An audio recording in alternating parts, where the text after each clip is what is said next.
안녕하십니까. 박동호 신부입니다. 반갑습니다. 지난 시간까지 가톨릭교회 교리서의 그리스도인의 삶이라는 제목으로 지금 제3편을 다루고 있는데요. 지난 시간까지는 우리 그리스도인은 인간, 특히 모든 인간의 존엄함을 증진하는 데 진력을 다해야 한다는 취지로 말씀을 드렸습니다. 특히 모든 인간이라고 얘기할 때 가난하고 약한 사람, 특히 마테오복음 25장의 말씀을 빌면 배고프고 목마르고 또 헐벗고 나그네 되고 또 병들고 감옥에 갇힌 사람 한 사람에게 해준 것이 곧 나에게 해준 것이다라는 예수님의 말씀을 비추어서 우리 그리스도인의 삶은 바로 힘없고 약한 사람의 인간의 존엄함을 증진하는 데 했는지 안 했는지로 가지고 그 삶을 평가받는다는 취지로 말씀을 드렸습니다. 오늘은 이제 또 다른 내용으로 우리 사람은 사회적인 존재라는 말을 쉽게 하죠. 누구나 동의하는 내용일 겁니다. 이러한 내용을 가지고 그 안에서 사회생활 안에서 그리스도인은 어떠한 자세로 살아가야 하는지를 오늘의 주제로 삼고 또 앞으로 몇 시간 동안 여러분들과 함께 이야기를 나누고자 합니다. 이야기를 시작하기 전에 제2차 바티칸 공의회의 3억 헌장의 32항의 일부를 여러분에게 소개해 드리고자 합니다. 하느님께서 인간을 혼자서 살아가도록 하지 않으시고 사회적 결합을 이루도록 창조하신 것처럼 하느님께서는 또한 사람들을 서로 아무런 연결도 없이 개별적으로 거룩하게 하시거나 구원하시려 하지 않으시고 오직 사람들이 백성을 이루어 진리 안에서 당신을 알고 당신을 거룩히 섬기도록 하셨다. 구원 역사의 시초부터 하느님께서는 사람들을 개인으로서가 아니라 한 공동체의 지체로서 선택하셨다. 3억 헌장 제32항의 일부의 내용입니다. 이 내용은 구원의 공동체성을 밝히고 있고 또 사람이 갖고 있는 본성, 사회적 본성을 또 밝히는 내용이기도 합니다. 여러분들은 뭐 신앙인이든 또는 신앙인이 아니든 한 개인의 삶을 충만하게 혹은 용이하게 갖고 가기 위해서 무딘 노력을 다 기울이고 있죠. 근데 그것이 그냥 개인으로서만 성취되는 것이 아니라 이웃과 함께 나아가야 할 길임을 이 헌장은 밝히고 있습니다. 그런데 이렇게 함께 사는 사회 또 구원의 공동체성 혹은 사회성 안에서는 나만의 생각으로 나만의 기준으로 나만의 가치관으로 살 수 없고 모든 사람이 함께 추구해야 될 몇 가지 질서가 필요할 것입니다. 첫 번째로 오늘은 그래서 그것을 공동선의 원리라고 이야기하고 소개하고자 합니다.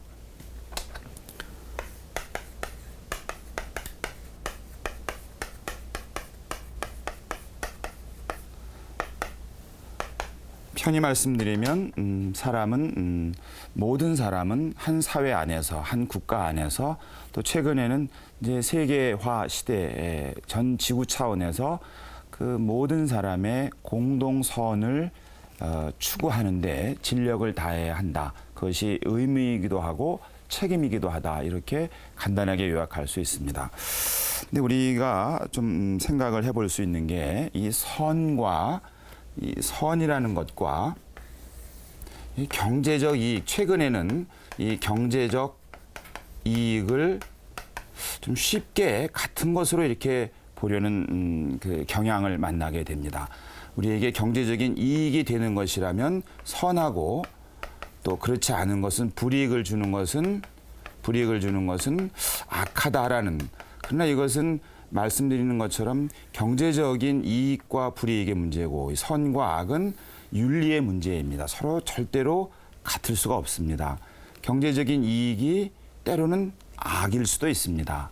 예를 들면 경제적인 이익이라는 목적을 성취하기 위해서 부정한 방법으로 경제활동을 했다. 그러면 그것을 선하다고 말할 수는 없습니다. 그러나 좀 우리가 우려할 만한 것은 이 이익이 되는 것이라면 그 수단과 방법을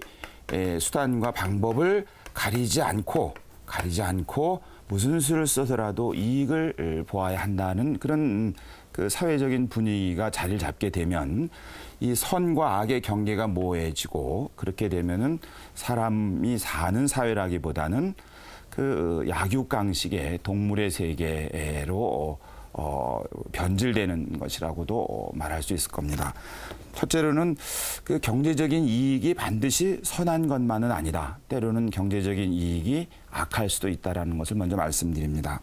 한번 우리나라가 그 자랑스럽게 내세우는 여러 가지 내용이 있겠습니다만, 특히 짧은 시기 동안에 고도의 경제 성장을 이루어서 지금 이만큼 살게 되었다, 혹은 또 이를 뒷받침하는 통계를 제시하면서 뭐 1인당 국민 소득이 뭐 2만 불 시대를 앞두고 있다라든지, 또는 그 경제 교역이 세계의 뭐 10대 경제 교역 국가이다라든지, 혹은 뭐 최근에 많은 논란이 되는 것 가운데 하나가 그 뭐 뉴타운이라든지 이런 그 주택 보급에 관한 정책에 있어서 이미 우리나라에서는 주택 보급률이 100%를 넘었다라든지, 이런 그 수치들은 우리가 굉장한 그 성장을, 말하자면 성장을 이룬 것 같다.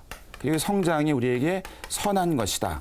그러니까 모두라는 이런 그 표현을 놓고 보면 모두에게 정말 그 이익을 가져다 주고 또 공동의 선을 이룬 것 같다라고 말할 수 있을 것입니다만은, 그러나 이렇다고 해서 이것이 우리에게 공동선이냐, 이것이 공동선이 이루어졌다고 말할 수 있는지를 한번 살펴보고 싶습니다.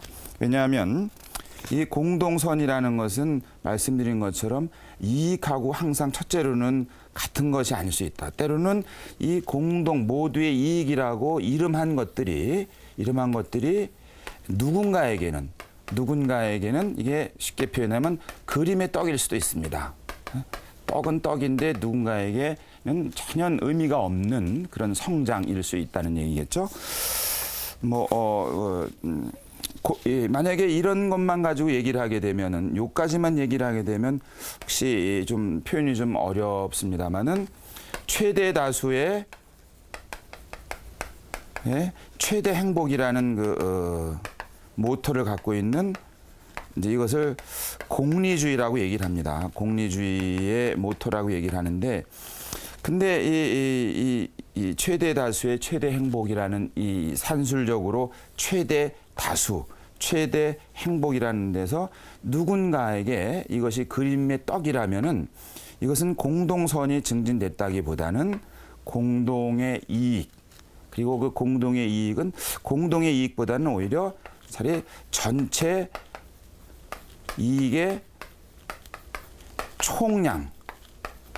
총량은 굉장히 증대가 됐는데, 누군가에게, 또 이 누군가가 어떤 소수가 아니라 때로는 구성원 다수에게는 그림의 떡이 되는 경우를 우리는 상상해 볼 수 있습니다.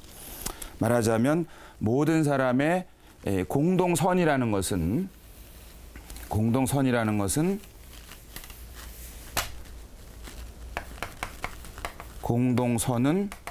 그 구성원 모두의 참여를 전제합니다. 모두의 참여입니다. 소수가 많은 것을 가지고 있고 다수가 조금밖에 갖고 있지 않는데 전체 총량은 높다고 해서 이것을 공동선이라고 말할 수 없다는 얘기입니다. 우리는 이제 평균 소득으로 보면은 뭐 2만 불 시대라고 말하는데, 잘 아시는 것처럼 그 절대 빈곤, 우리 국민의 꽤 많은 숫자가 절대 빈곤 상태에서 빈곤 상태에서 지금 고통을 겪고 있음을 우리는 어렵지 않게 주변에서 볼 수 있습니다.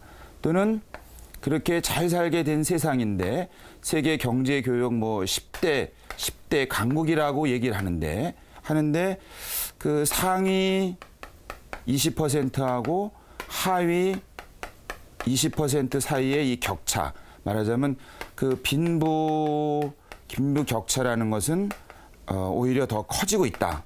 그런 그 통계도 꽤 많습니다. 그리고 그 최저생계비죠. 최저생계비에도 못 미치는 임금으로 생활하는 분들도 그 수를 헤아리기 어려울 정도로 많습니다. 또 다른 예를 들어보자면 흔히 이제 우리 사회에서 이제 대기업이라고 하는 표현이 있는데요. 대기업의 영업이익은 굉장히 올라갔는데 중소기업은 도산하는 비율이 또 상당히 높다라든지 이런 것들은 우리 사회가 공동선을 실현했다기보다는 모두의 참여를 보장하는 사회, 말하자면 이 경제 성장의 혜택을 소수가 누리고 다수는 누리지 못한다라는 그 방증이 될 수 있을 것입니다. 그렇다면은 우리 사회는 공동선을 실현하는 사회라기보다는 오히려 공동선을 훼손하고 있다. 점점. 그렇게 그 혹평을 해도 우리가 겸허하게 받아들여야 될 대목일 겁니다. 말하자면 한마디로 표현하면 지금 이제 경제적인 문제만 가지고 말씀드렸습니다만은 이것이 정치는 근본적으로 모든 사람의 참여를 전제로 합니다. 그리고 대의 민주주의든 직접 민주주의든 한 개인의 자기 정치적 권리를 어떻게 실현할 것이냐의 문제인데 이 참여를 전제로 하는데 예를 들어서 우리가 이제 투표를 할 때마다 투표율이 계속 낮아지고 있다. 그런데 이 정치 권력은 소수에게 집중이 될 수밖에 없습니다. 대의민주주의 국가 안에서는. 그렇다면 보장할 수 있는 장치는 국민들의 참여인데 참여율이 떨어진다는 얘기는 이 정치 권력을 소수는 가지고 있고 다수는 거기서부터 멀어져 있다. 그다음에 꼭 이제 우리가 이제 문화라든지 또는 교육 같은 경우도 마찬가지입니다.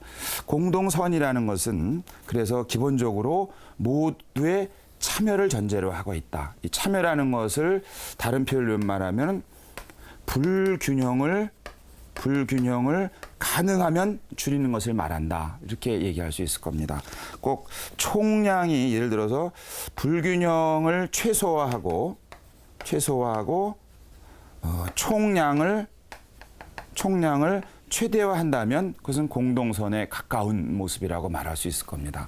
우리가 경제 문제뿐만 아니라 정치, 사회, 문화, 제 분야에서 우리 사회는 공동선을 실현하고 있는가 또는 실현하고 있지 않은가에 대해 우리는 단순한 이익의 문제뿐만 아니라 참여의 관점에 생각해 봐야 되겠다. 그래서 만약에 경제적인 혜택이라면 가능하면 많은 사람들이 혹은 모두가 그 혜택을 볼 수 있어야 되겠고 정치 권력이라는 것도 모든 사람이 참여하는 것이 가장 이상적이지만 그렇지 않을 경우에 대의 민주주의 체제에서는 그 대표자를 뽑을 때라든지 자기의 정치 이념을 실현할 수 있는 사람을 대의 기구에 보내는 행위에 있어서 모든 사람이 참여할 수 있어야 된다. 공동선이라는 것은 한마디로 표현하자면 모든 사람의 참여를 촉진하는 환경이라고 간단하게 정리할 수 있을 것 같습니다.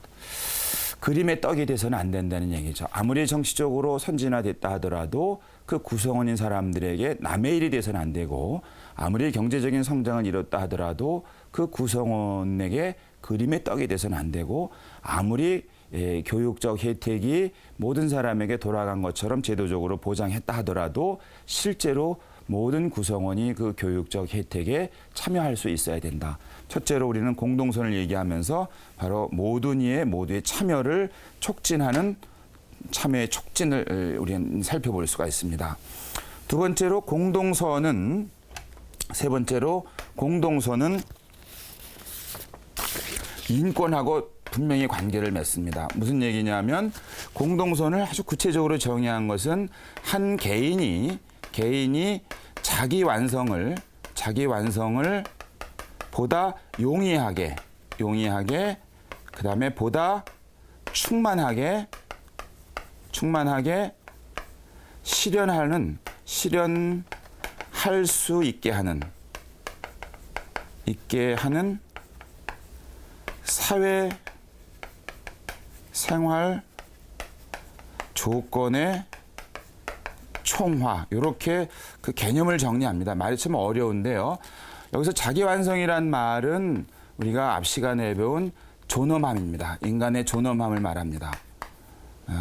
나라는 한 인간이 이성적으로, 양심적으로, 그리고 자유의지에 따라서 내 삶을 품 있게 꾸려갈 수 있는 권리, 그리고 그 인간의 존엄함에서 기본적인 권리가 나오고, 기본권에서 우리는 말씀드린 것처럼 정치적 권리, 사회적 권리, 그다음에 사회 문화적 권리, 그리고 시민적 권리, 그다음에 연대의 권리, 또 집단적 권리 같은 걸 말씀드렸죠. 그런 자기 자신을 그래도 스스로 품이 있는 삶을 살 수 있도록, 이제 품이 있다라는 것 꼭 어떤 그 정서적인 가치만을 말하는 것은 아닙니다. 우리가 경제적으로 아주 빈곤하게 되면 인간으로서의 어떤 그 품위를 상실할 위험이 굉장히 높죠. 예를 들어서 자존심을 꺾어가면서 또는 국어를 할 경우에 사람은 그 품위를 아주 잃어버리게 됩니다. 그것은 큰 상처를 가져다 주죠.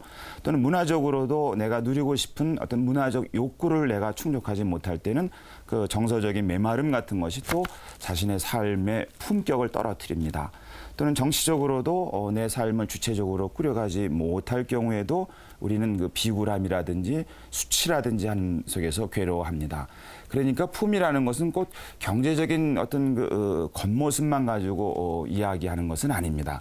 어쨌든 이 공동선은 바로 인권과 직접적인 관계를 맺는데, 왜냐하면 공동선은 바로 자기 완성을 용이하게 그리고 충만하게 실현할 수 있게 하는 사회생활, 말하자면 여기선 경제, 정치, 만약에 2차 바티칸 공의회의 3호 헌장의 내용을 우리가 조금만 빗대어서 얘기를 해보면 가정생활도 우리는 삶을 풍요롭게 하는 또는 자기 자신을 완성하게 하는 기본적인 사회 조건이죠.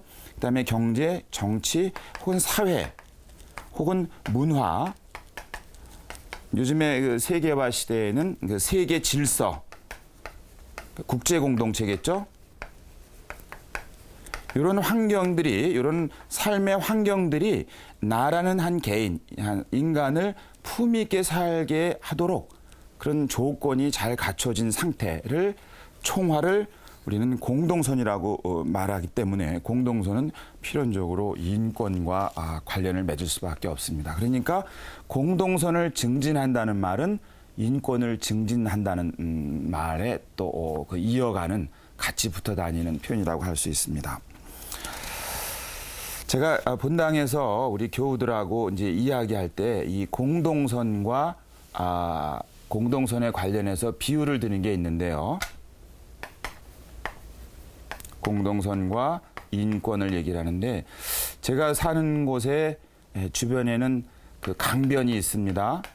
강변에 가면은 그 건강을 유지하기 위해서 산책하는 분, 그다음에 뛰는 분, 그다음에 자전거 타는 분, 여러분들이 계신데 전부 다 그 이 개인의 건강을 위해서입니다. 개인의 건강을 위해서 규칙적인 그 운동을 하는 것이죠. 그런데 아시는 것처럼 강변에 이게 사람이 다니는 강 옆에 이 사람이 다니는 공간도 있지만 강변 도로가 있습니다. 차도가 있는 거죠. 차량 통행이 굉장히 많습니다.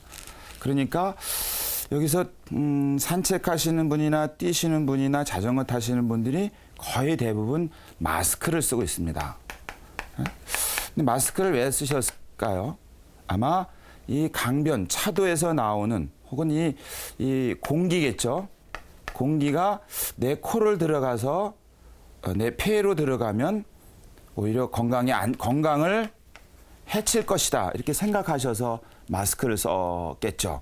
그러니까 산책을 하고 뛰고 자전거를 타시는 분은 아무래도 근력 운동이라든지 또는 이 폐활량 같은 걸 하기 때문에 이런 데서 건강을 유지하려고 하는 노력 아니겠습니까?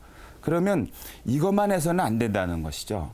마스크를 쓰는 것도 중요하지만 어떻게 하면 강변 차도를 다니는 차량에서 그 배기가스에서 유해한 요소들을 없앨까도 함께 노력을 해야 되는 거죠. 운동도 해야 되지만 공기도 맑게 만들어야 된다. 운동이라는 것이 인권을 증진시키는 활동이라면 공기를 맑게 하는 것은 공동선에 우리는 비유할 수 있다. 이런 말씀을 제가 교우들한테 이렇게 드리곤 합니다. 그러니까 그 공동선이라는 것은 인간이 보면 인권, 품위 있는 삶을 살 수 있는 환경 정도로 간단하게 요약할 수 있을 겁니다. 여기 환경이라는 것은 여러 분야가 있겠죠. 내가 사실은 품위 있게 살기 위해서는 나의 삶을 주체적으로 꾸려가고 싶다. 그것을 우리는 정치적 권리라고 말하는데 이게 사회 구조가 내 삶을 주체적으로 꾸려갈 수 없는 억압의 정치 구조라면 그것은 공동선에 어긋나는 사회 환경이라고 말할 수 있겠죠. 내가 경제적인 생활을 하고 싶은데 근데 최소한의 나의 생계, 가족 부양 또는 자아 실현을 위해서 나는 노동을 하고 싶고 노동을 통해서 소득을 얻고 싶은데 일자리를 구하지 못한다든지 노동을 했더라도 임금이 충분치 못하면 나는 삶을 아무래도 피폐하게 살게 되고 그런 것은 사실은 나의 품위 있는 삶을 보장해주는 환경이라고 말할 수는 없죠. 우리가 공동선이라는 것은 우리가 정리해 보자면 그런 한 개인의 품위 있는 삶을 마련해 주는 또는 꾸려갈 수 있게 하는 사회, 정치, 경제, 문화, 삶의 조건이라고 말할 수 있습니다. 마지막으로 우리가 생각해 볼 수 있는 것은 이 공동선과 사유재산을 말할 수 있습니다. 근데 우리는 이 사유재산을 이야기하면서 이걸 절대시하게 됩니다. 내 건 내 거다. 그런데 이것이 내 것이 공동선에 부합하도록 사용돼야 합니다. 물론 내 것이라는 것에 대해서는 이의를 제기하지 않지만 그것을 사용할 때에는 비록 내 것이라 하더라도 사용할 때는 나와 나의 가족뿐만 아니라 사회 구성원 전체에게 이로움이 되도록 사용돼야 합니다. 이제 이런 경우들은 이제 다음에 이어서 볼 이 공동선과 관련된 말하자면 재화의 소유 문제와 재화의 사용 문제랑 이어서 살펴볼 만한 내용입니다. 오늘 정리해 보겠습니다. 우리 그리스도인이 세상을 살아간다는 것은 세상 안에서 이 바로 공동선을 실현하는 삶이어야 된다. 그리고 공동선은 단순한 경제적인 이익을 말하는 것이 아니다. 경제적인 이익이 때로는 많은 사람에게 고통을 주는 악이 될 수도 있다는 점. 그리고 공동선은 필연적으로 구성원 모든 사람의 참여가 반드시 전제돼야 된다. 소수가 모든 것에 혜택을 누리는 것은 결코 공동선일 수 없다. 그리고 세 번째로 공동선은 또 그 자체로 인권의 증진, 개인의 품위 있는 삶을 꾸려가는 그 일과도 그 궤적을 같이 한다. 이것은 이게 서로 대칭되는 개념이 아니다. 공동이란 말이 들어갔다 그래서 그런 말씀을 드리고 싶고 마지막으로 흔히 문제가 되는 사유재산이라는 것 역시 물론 권리로서 보호는 하지만 그 이용에 있어서만큼은 공동의 선에 부합하도록 이용되어야 한다. 사용해야 한다는 점을 말씀드리고 싶습니다. 그것이 그리스도인이 세상을 살아가는 삶의 자세 가운데 가장 중요한 자세다. 그래서 우리 교회는 이를 공동선의 원리라고 말을 하고 사회 생활에 있어서는 제1의 원리로 그렇게 제시하고 있습니다. 안녕히 계십시오.